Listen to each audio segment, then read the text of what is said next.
Hello and welcome to the Deathcast. I am your host, best-selling author and journalist Ian Totten. I'd like to thank you for joining me as we once again prepare to dive into the crypt and unearth another story for your ingestion.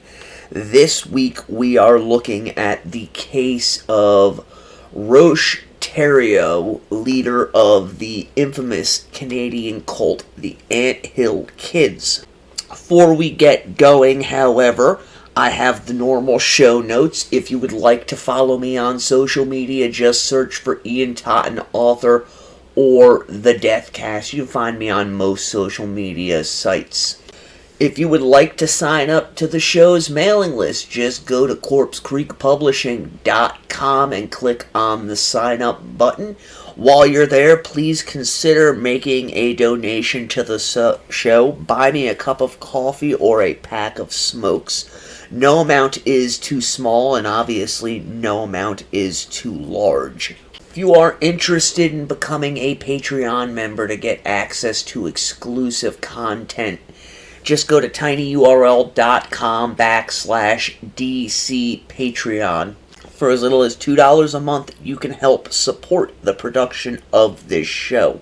And lastly, if you really like what I do, please consider going to your favorite podcast app, subscribing to the show, and leaving a 5-star review. We do have one this week from Nathan, who asked me to just give him a shout out. He said he enjoys the show, so there you go, Nathan. Alright, now that all of that is out of the way, get yourself something to drink, find a nice comfy chair. I've got my coffee, I've got my cigarettes. Let's go into the crypt. So a couple of things on this particular case. Most of the individuals involved were French-Canadian, such as the main perpetrator, Roch Thériault, and I don't speak French, so I apologize in advance for any of my Americanized pronunciations. I also want to give a bit of a trigger warning, as the Anthill Kids performed some pretty horrific actions against one another. So much so that, if hearing graphic descriptions of abuse upsets you, you might want to skip this particular episode. On February 26, 2011, a 63-year-old inmate by the name of Roch Thériault was found dead inside of his cell at the Dorchester Penitentiary, which is located in Dorchester, New Brunswick. And Dorchester Penitentiary is considered a medium security facility. Basically, what happened is that another inmate, Matthew Gerald MacDonald, who was a 60-year-old convicted murderer, had been sharing a cell with Roch, and some type of altercation came about, and the man just decided he'd had enough of his cellmate, so he ended up taking a shiv and stabbing the man in the neck before walking from his cell to the guards and informing them of what he had done, stating, quote, "That piece of shit is down on the range. Here's the knife. I've sliced him up."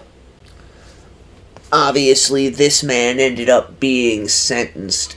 He got another life sentence for second-degree murder, but it was the end of a long series of brutality and violent acts by Roch Thériault. And as you're going to see, really was a fitting end for this individual. Roch Thériault was born in the Saguenay Valley of Quebec on May 16, 1947, to Hyacinthe and Pierrette Thériault. He was the second of 7 children born to the family, and the eldest son. Hyacinthe is said to have been a deeply religious man who worked as a laborer and was a member of the Union of Electors, also known as the White Berets, which was a fascist Catholic organization which had splintered off from another group, the Credeste, at some point during the Great Depression. And it's been said that his father's devoutness to the religion as well as this movement instilled in young Roch a deep-seated hatred for Catholicism, as well as organized religions in general, which is odd considering the fact that Roch was aligned for a period of time with an organized religion once he reached adulthood. I think it's more a case of Roch, who was a very intelligent boy, seeing that his father was controlled by this organization, and that by being controlled by this organization and sent out to do their work, it took the father away from the family. And this organization that his father belonged to, these White Berets, were the type of organization that would go door to door proselytizing, much as Jehovah's Witnesses do, which, coupled with the fact that he was a day laborer and also had 6 other children, leads me to speculate that the father probably did not have much time for his oldest son. I think that he being Roch, saw that this organization was a means to control others, and he wanted to be the one that was in control, not the one who was being controlled. And you're going to see, as we go through his childhood quickly, he picked up on how to do this fairly quickly. It's been said that Roch Thériault really didn't have much in the way to complain about as he was growing up. All of his needs were met.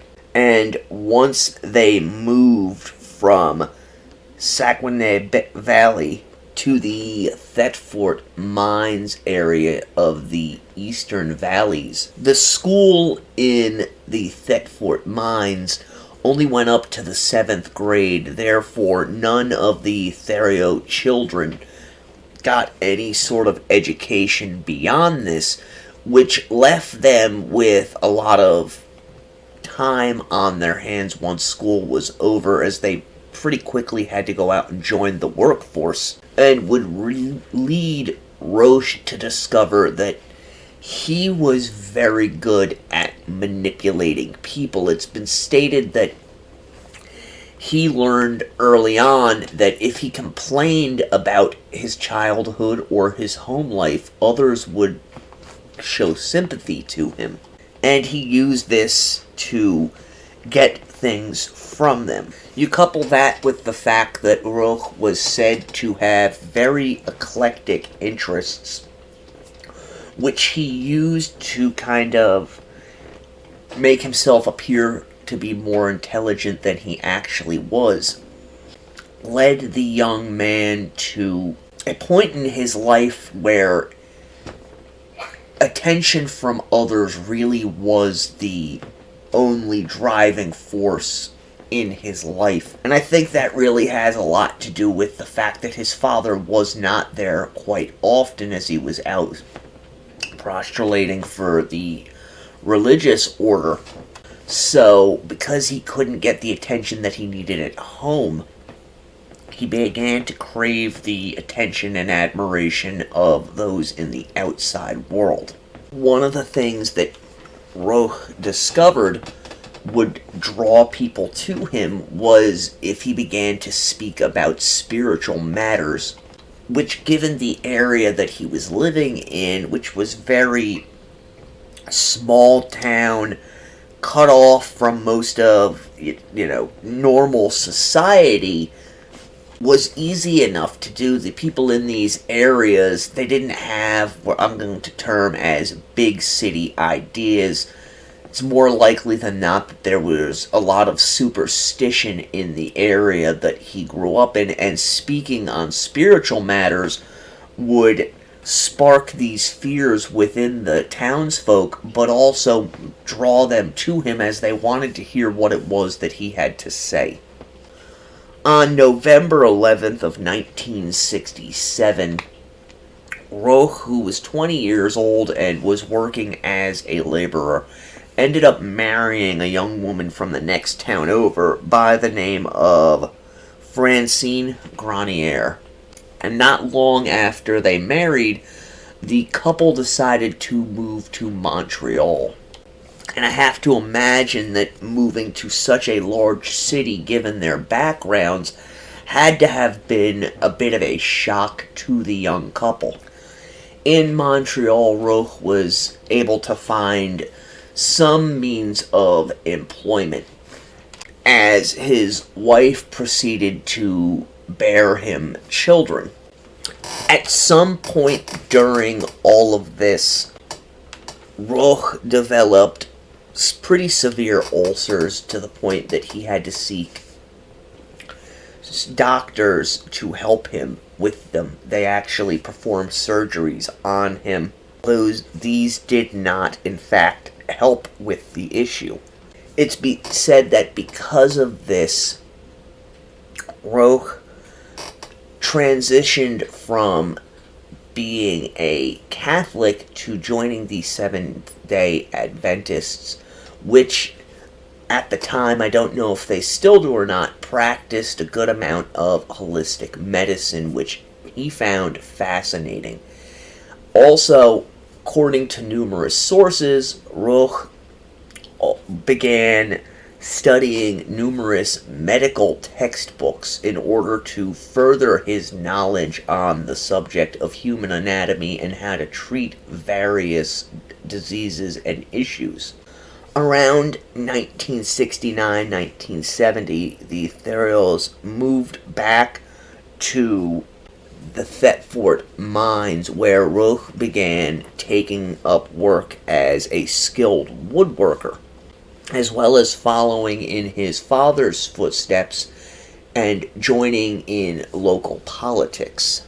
One of the groups that he aligned himself with is the Le Club Aramis, which was pretty much like the Shriners, and some sources state that Thériault, while within this organization, began practicing something that was in line with a mockery of Christianity. What exactly this entailed, I'm not certain.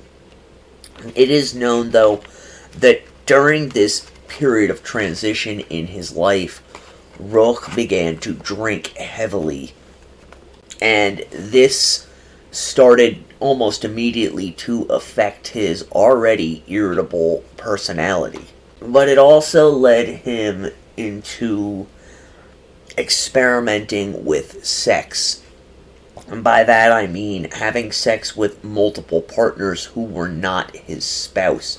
And this caused something of a rift in his family, as obviously his wife wants him to be faithful, but also led his in-laws to become agitated with him as well.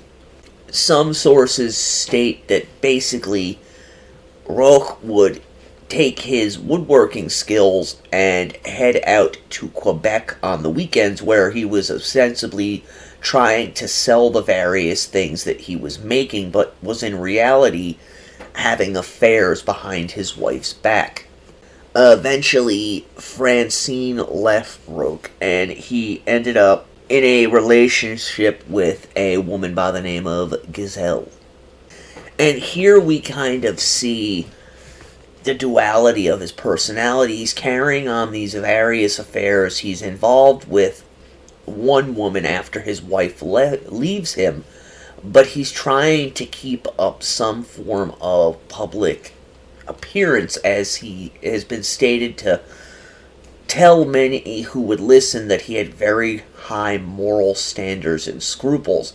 So Roch goes so far as to set up a bed in the back of his truck to make it appear to any passerby that he has such high moral standards he cannot bring himself to have sex with this woman who he's in a relationship with, as they are not married. Now remember, he'd already been tangentially dealing with the Seventh Day Adventists. Well, the organization, or the group of them that he was dealing with, met on Saturdays in a local motel room. He threw himself into this organization pretty heavily during this period of time. And the Seventh Day Adventists, they practiced living clean lifestyles, which meant no drinking, no bad food, no smoking. Roch took these upon himself, and for a period of time, it seemed as though he was almost a religious zealot, to the point that other members of this small congregation began to become worried about Roch, as he particularly latched on to the ideas of very strong male masculinity and authority over society and the household, and the doomsday aspect of their beliefs. This he took from the Old Testament. As time wore on and Roch began, really irritating and upsetting other members of this particular sect with his boastfulness, Roch began to sell their tracts from door to door in order to make money. He was so good at this work, and possibly as a way to placate him, the head of this sect gave Roch another responsibility, and that was to oversee workshops to help other members of the Seventh Day Adventists quit smoking, which he excelled at as well. And it's during this period of time, now we're moving into the mid to late 70s, that Roch began to amass a small congregation of followers within the larger Seventh-day Adventist movement. These include Solange Bollard, Chantal Lebre, Francine Laflamme, Nicole Roule, José Pelletier, Jacques Feast, Claude Ouellette, as well as a married couple by the name of Georges Grégoire and his wife Maurice. And this didn't go unnoticed by other members of the Seventh-day Adventists, but to them it was keeping Roch out of their hair, because he was spending more and more time with these individuals and less time with them, which allowed them to focus on spiritual matters and that type of thing. And they reasoned that if he's got this small group within their group that is, hanging out and following him, he's still doing the Lord's work. What they didn't know, however, is that Roch and his followers were meeting over at Giselle's apartment, where he began to pontificate to them on his worldly vision. And he pretty quickly began to take over these individuals' lives. He had a heavy influence on them, as most of his followers were in their late teens to early 20s, and Roch was, around 30 years of age. He began encouraging them to drop out of college and quit their jobs, that type of thing. Which, if you have followed or looked into cults in any fashion, is really standard fare for cult leaders to do. It just seems that Roch was able to do these things much quicker than most. One of the ways that he was able to encourage them to follow his ideology was by telling them that the end times are going to be coming soon, so all of these things that you're getting involved with, they really don't matter. So you might as well just stop all of that stuff and come with me, and we can prepare for Christ's return. It's said in some sources that Gazelle began to resent the female members of Roch's circle, but she tempered this with the fact that he had expressed interest in eventually becoming a priest within the Seventh Day Adventists movement, and also that he was living a life of complete sobriety by this point. So it wasn't very likely that he would give in to the temptations of the flesh. At some point during 1977, Roch and his followers went to a Adventists retreat on Lake Rosal in Muskoka, Ontario, where he met further followers. Roch was taken by the majestic scenery that he encountered at the lake, and at one point during this retreat, he actually left the others and went on a hike to the top of a hillside where, upon a rocky outcropping, he later told followers that God had spoken to him and given him a vision of the sky lit up white with flames, telling him that this was a holy place for he and his followers alone. When Roch told his believers about this, they were further ensnared to him. And he would have many more of these prophetic visions throughout the years, but this is the first documented one, wherein he claimed that God himself had spoken to him. And these young individuals, already enamored by the man who has been said to be extremely charismatic, now they began to see him as something of a prophet or a messiah. Similar, I suppose, in the way that Jim Jones's followers viewed him.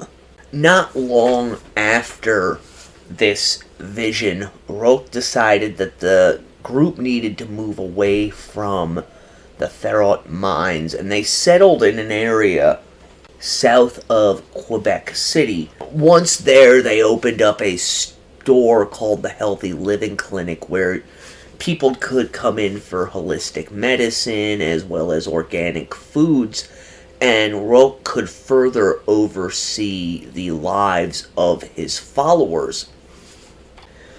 He began demanding that they all wear uniforms. The women would wear green ankle-cut tunics, while the men would wear beige tunics, and Roch himself would wear a brown tunic to symbolize that he was one of, but apart from the others.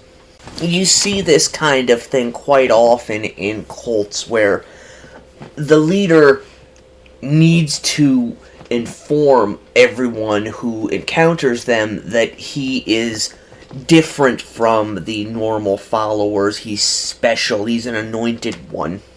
And Roch was very good at this, putting himself up on a pedestal from all of the others.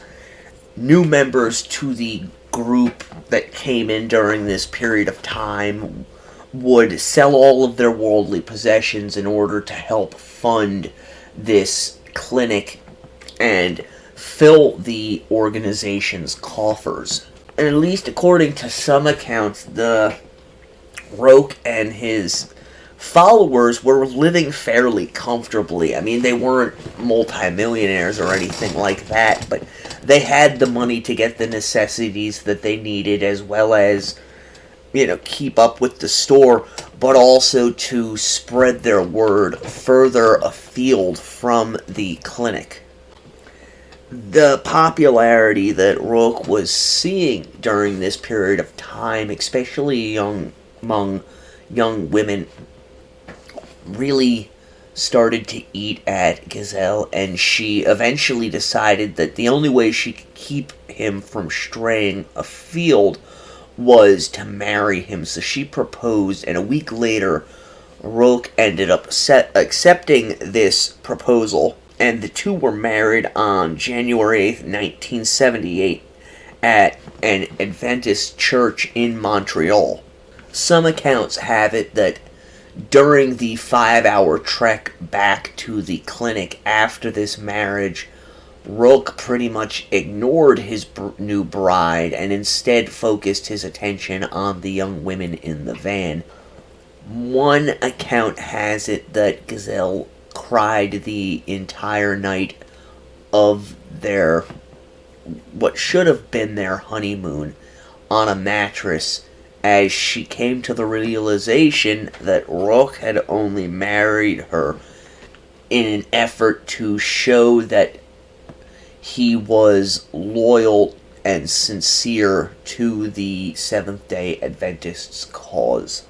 This eventually led the head of the particular sect of Adventists that Roch and his followers were attached to decide that they needed to break up this commune that he was building around him, with this individual going to many of the parents of his followers as well as to Roch's new bride in an effort to persuade them away from him.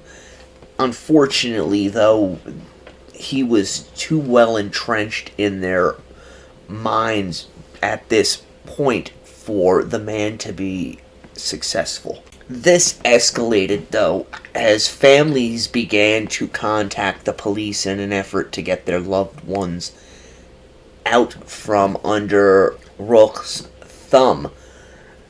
However, every time the police would show up at the Healthy Living Clinic, the girls would refuse to speak with them, instead allowing Roch to speak for them. Even small businesses in the area began to approach the police, stating that he has outstanding bills with us, you need to do something about this. They were unable to break through the wall of silence that Roch had built around him. In March of 1978, a young woman by the name of Geraldine Auclair went to the Healthy Living Clinic. Geraldine had been suffering from leukemia, and at the insistence of her husband, she gave in and decided to try the holistic remedies that the Healthy Living Clinic was promoting. Basically, the story is that Geraldine's husband had asked Roch to go to the hospital to see his wife. While there, Roch got into an argument with a number of doctors who were overseeing the 38-year-old woman's care, particularly in regards to the amount of drugs that Geraldine was being given.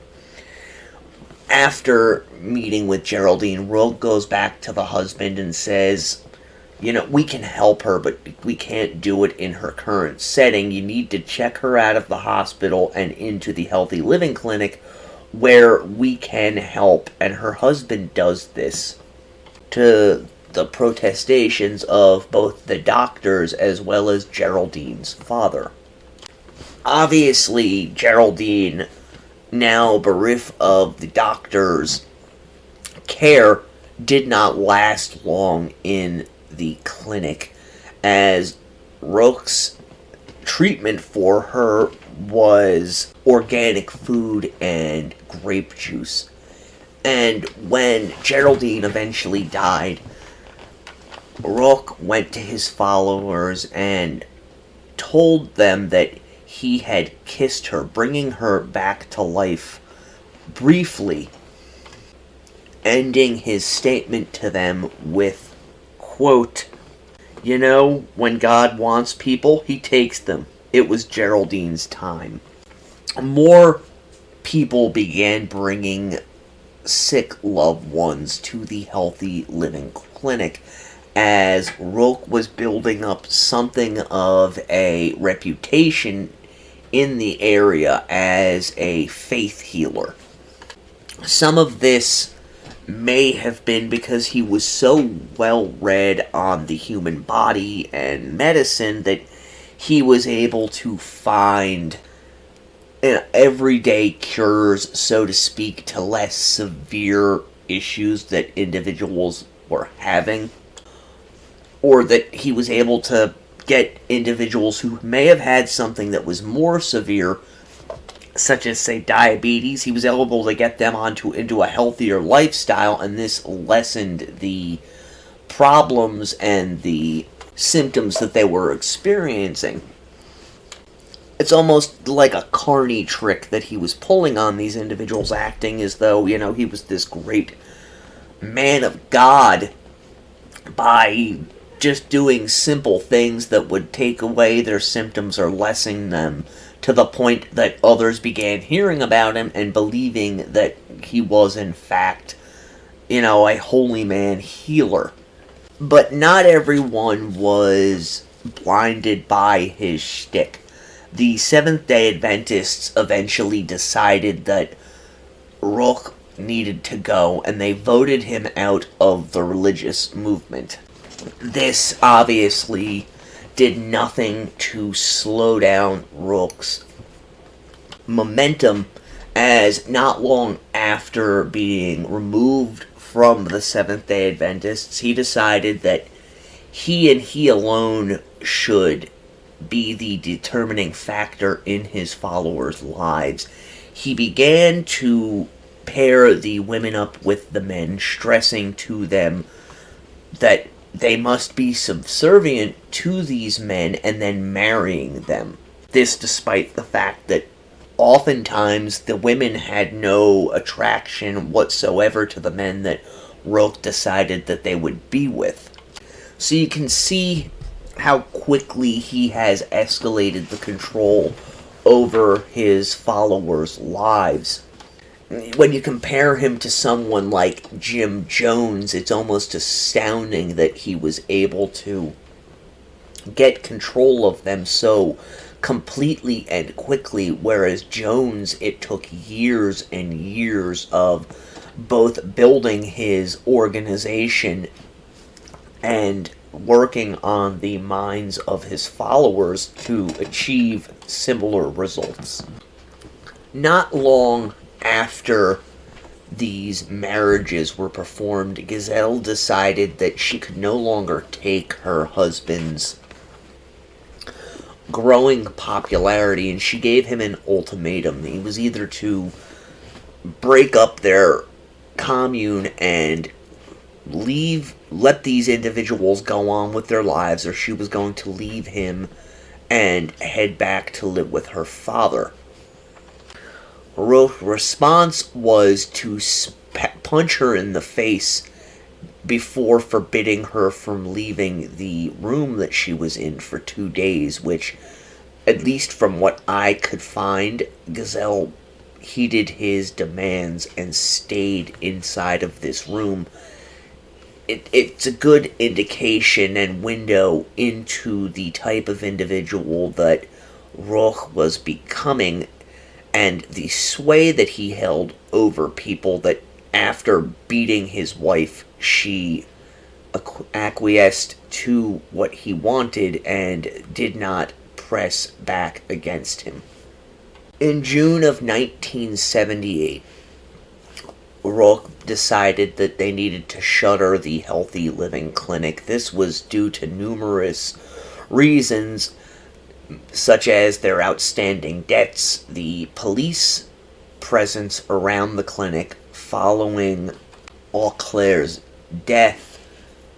But the biggest reason was the fact that now cut off from the Seventh Day Adventists, he could no longer get his hands on the literature and healthy foods that they had been selling to make their living. So Roch decides that the entire commune needs to move away. And they basically took on kind of a hippie nomadic lifestyle. During this period, Roch expressed to his followers that he had had visions, claiming that the world would end on February 17th, 1979, in catastrophic events of biblical proportions.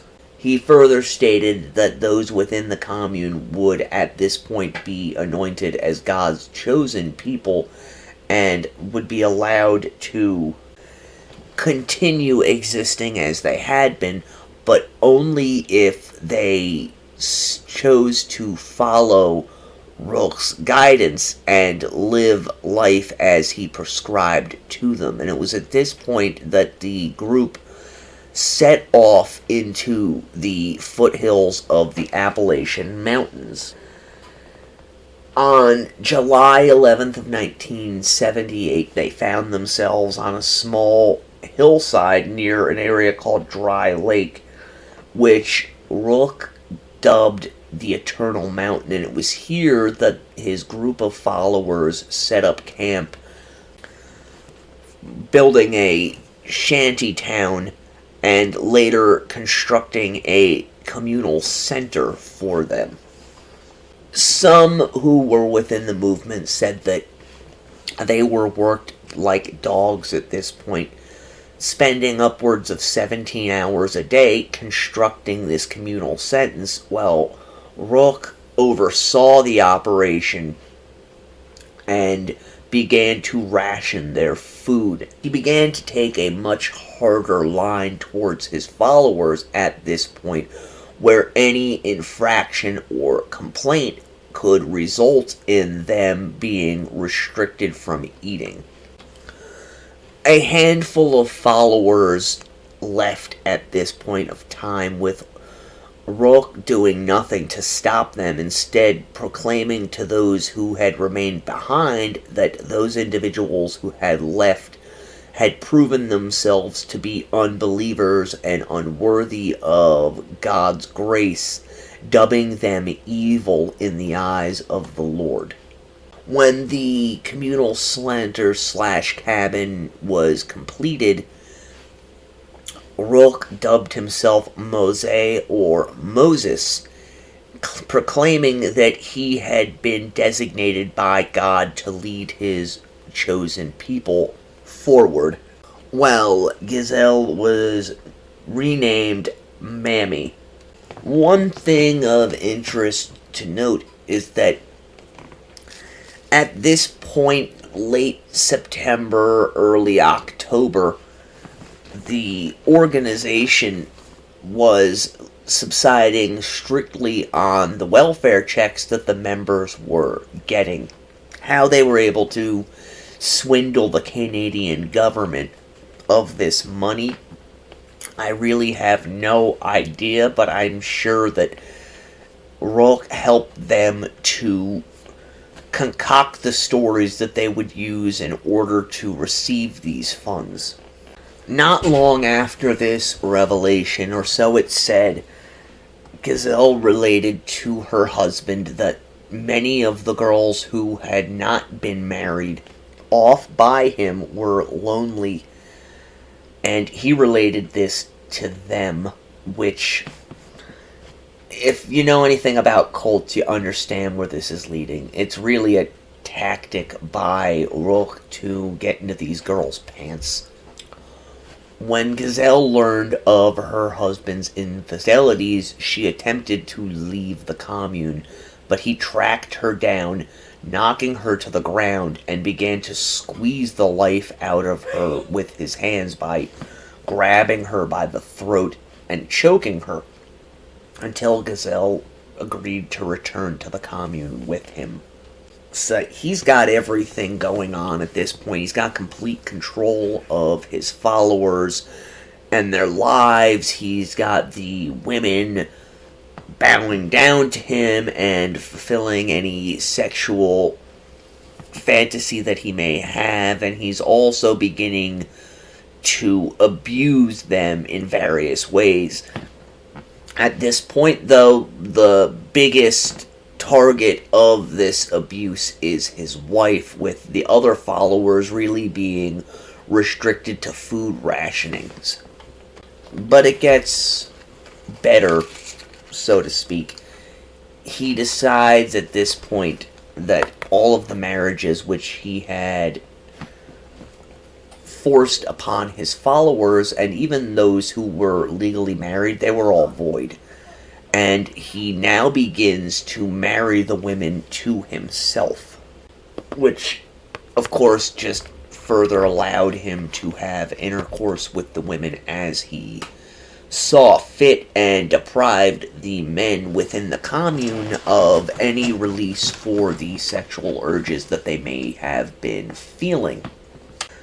Roch began pontificating and claiming to have had visions. One such vision involved the Jonestown massacre in Guyana, which he said God had shown to him as proof that unbelievers would be struck down by his wrath, which apparently his followers ate up. They did not question the fact that Roch claimed to have had his vision of the People's Temple downfall a year prior, yet had not filled any of them in on it.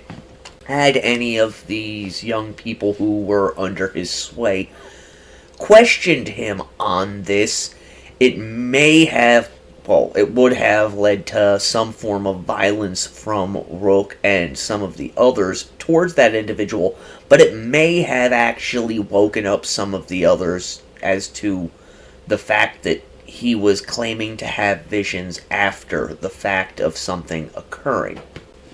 Because of the People's Temple situation in Guyana, many of the outside loved ones of Roch's followers really began trying to get their family members to return to them, as they could see what others could not, and that is that Roch was nothing more than a charismatic cult leader. Eventually, this led the police to the commune's cabin, where they were stymied for what to do, as they really had no grounds by which to take Roch into custody.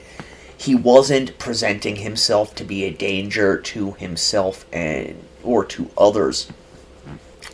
Roch, though, feeling his oats, decided to go with the officers, where they basically hit him with a psychological evaluation and interrogated him. Roch downplayed his role within the cult, claiming that he was nothing more than a member of it, and that in fact the organization was a democratic society whose goal was to, quote, live in peace and without any promiscuity.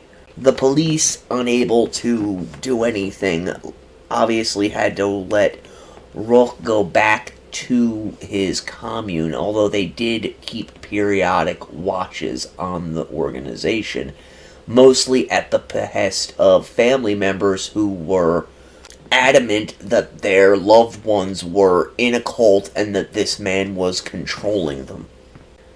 And it's from this point onward that Roch begins to spiral.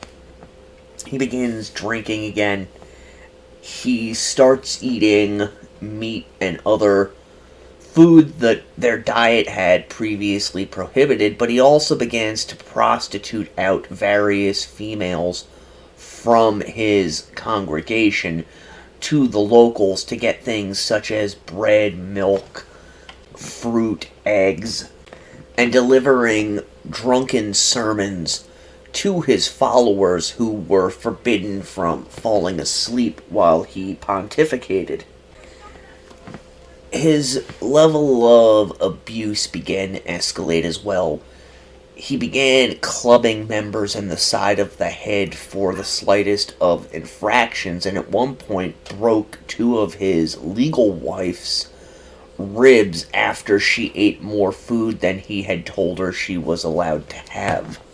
He would also begin to degrade his followers. One of his favorite punishments was to have them strip naked in the winter and stand for long hours out in the snow, a demonstration to the others of both their repentance for whatever the infraction was, but also as a show of their commitment to Roch and his prophetic visions. One of the keys to all of this is the food deprivation, which I've already discussed off and on throughout this.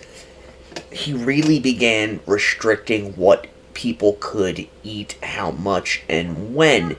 And as science will tell you, when you began to deprive individuals of the basic nutrients that the body needs, it starts to affect the mind, making individuals susceptible to suggestion as well as easily controllable.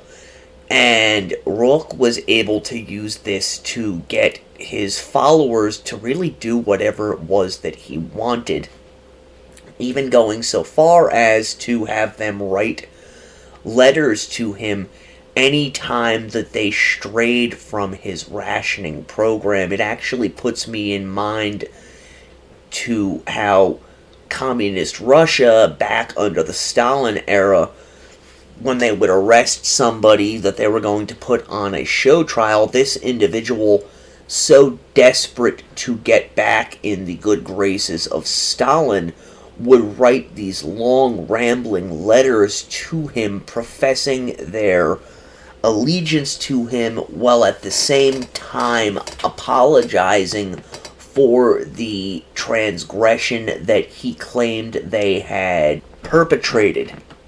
And this gave Roch further control over his followers, much as it did Stalin, and made it very easy for him to further break their will.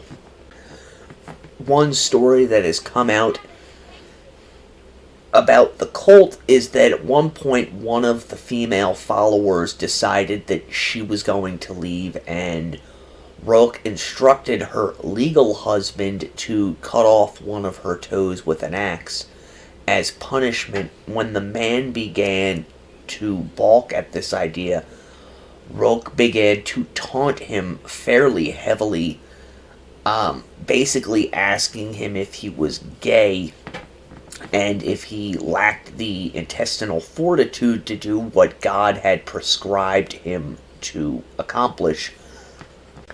When the man began to cry after this verbal assault, Roch picked up the axe himself and stated he was going to cut off all of the women's toes himself, at which time this man relented and went and did as his Messiah had instructed. From this point on, this individual, Jacques Giguire, became the main muscle within the Commune.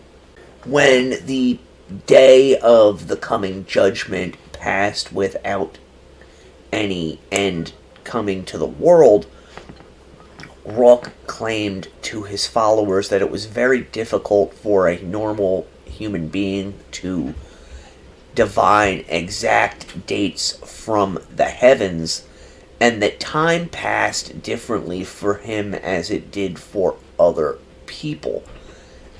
Apparently, this was enough for the individuals to stay firmly entrenched by Roch's side. In March of 1979, the police descended upon Eternal Mountain and took Roch into custody for obstruction of justice. So Roch is sent to a mental hospital for evaluation, and he leaves his wife in charge, and she is able to keep the thing running while holding the various cult members' families at bay. While in this institution, Roch shows again his ability to manipulate others, as doctors within the hospital begin to refer to him as Mose, even in their written notes concerning him. And he's very quickly able to convince the doctors that he has saved all of these people who are following him from lives filled with drug abuse and promiscuity and various other social ills, and that without him, many of those who were following him would more likely than not be living on the streets of major cities, if not dead. These doctors believe him, and they begin to push back against the forces of the outside world, claiming that Roch had in fact done nothing wrong and that he was simply being targeted because he chose to live a different type of lifestyle than those of mainstream society. He was such an exquisite manipulator that Roch was able to get the media to start painting him in as rosy colors as the doctors were, calling him basically a simple mountain man who was part of a democratic society who simply wanted to live their lives free from the normal constraints of society without any of their oversight. I have to imagine that these portrayals of Roch are one of the reasons that when he was finally put on trial, he was simply given a 1-year suspended sentence and sent back to the Commune, at which point he continued to oversee the lives of his followers. In 1979, one of the cult's followers died, and authorities pushed back against Roch's desire to bury the young woman at the foot of the mountain. They performed an autopsy which really found that nothing outside the ordinary had happened. The young woman had simply died from natural causes. In November of 1980, an individual by the name of Guy Veer joined the group, and Veer is said to have suffered from extreme bouts of depression and was also seen as being mentally unfit, meaning he had various mental illnesses that no amount of ministering from Roch's people would be able to alleviate. This led to the first known death by abuse within the Commune, as Roch's 2 children from his first marriage were sent by their mother to live with him. And on the night that these children arrived, Veer was excluded from this party. Now, Veer, again, remember I said he had mental issues. They were such that Roch decided that he could stay with them, but he could not be really a part of the Commune. He was given a woodshed to live in, various rations, which basically included, a meal a day and cases of homebrewed beer. His jobs were basically to watch over the children of the Commune who had not been fathered by Roch himself. And this is what led to the incident I'm about to describe. On the night of Roch's 2 children arriving to the Commune, apparently Veer went to sleep when one of the children, a 2-year-old by the name of Samuel, began crying incessantly. Now, this child was under Veer's stewardship, as Roch had not fathered this child. In fact, the boy was the offspring of Roch's main enforcer within the commune. After screaming at the boy to stop crying, Veer became incensed, picked the young boy up, and began punching him into the face to the point that the child went unconscious.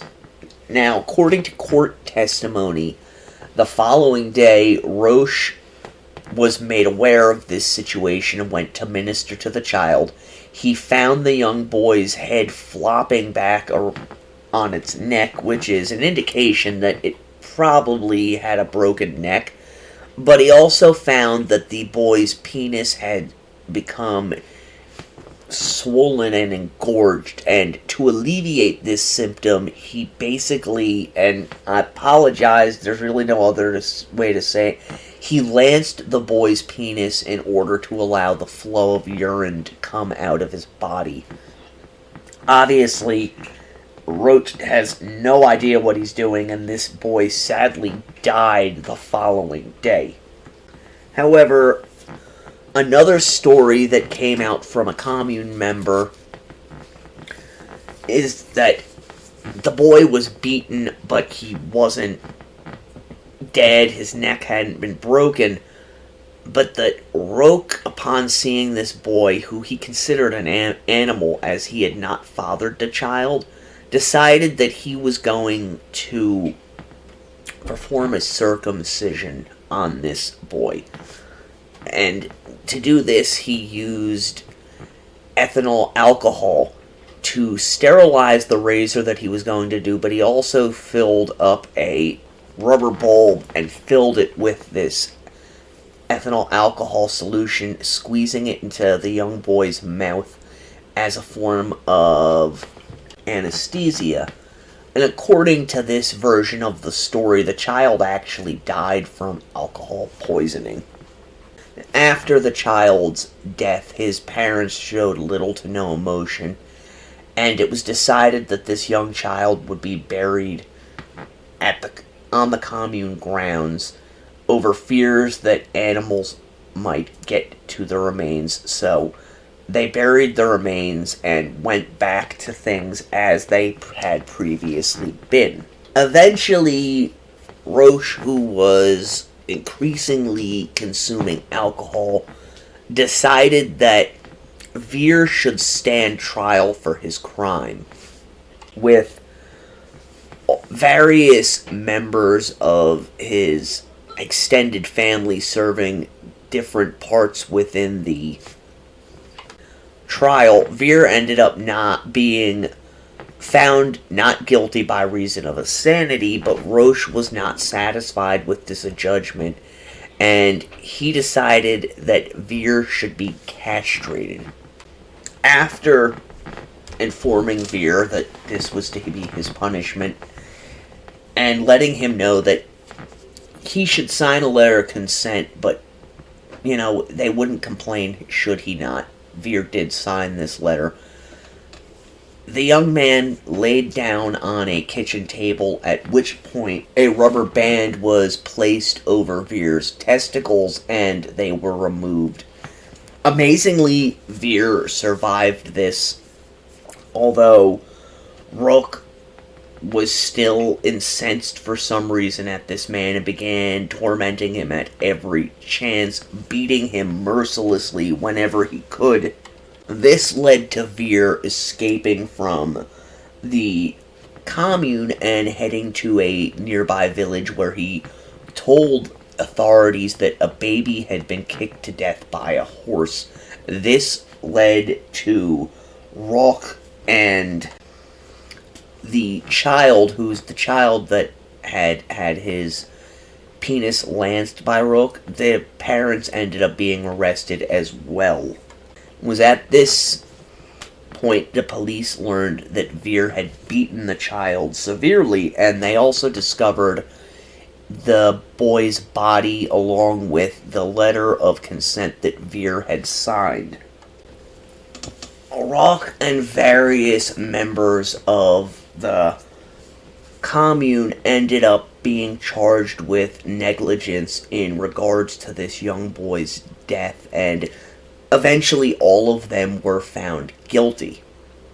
So Roch ends up getting basically 2 years in prison, while other members of the Commune get various prison terms, and they are forced off of their land, which would later be raised by the local police department.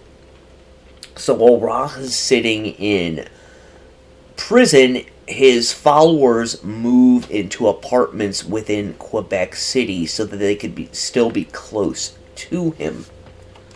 But as this is part one of a two-part series, you already know that this is not going to be the end of the group that came to be known as the Anthill Kids. And in fact, it's about to get a whole lot worse when we get into part 2. I am going to cut the story off at this point. I'd like to thank you for listening and remind you to please leave a 5-star review wherever it is you get your favorite podcasts. Until next time, the Deathcast is a production of Corpse Creek Publishing. Stay morbid.